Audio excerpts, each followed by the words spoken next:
ISO, an abbreviation for In Search of a Property for My Buyer. It's a river full of golden nuggets that's sure to pan out.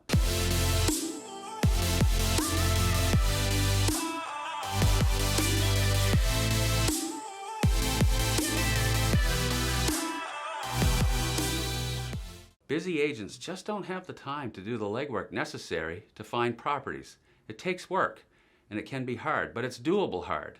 So, what is ISO exactly?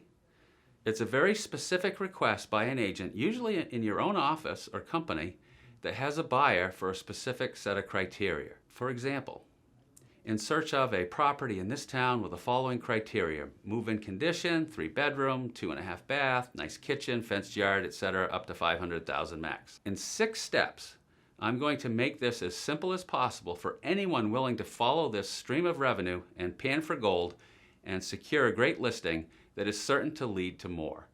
This is a prospector's dream. Step number 1.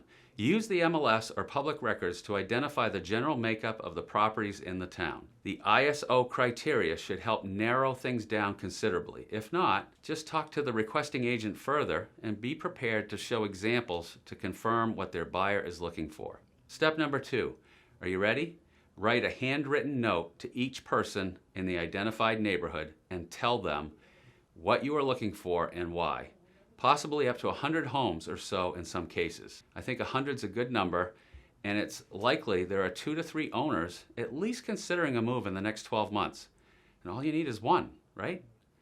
By now you're probably thinking, this reminds me of when I was punished as a student when the teacher told me to write out 100 times.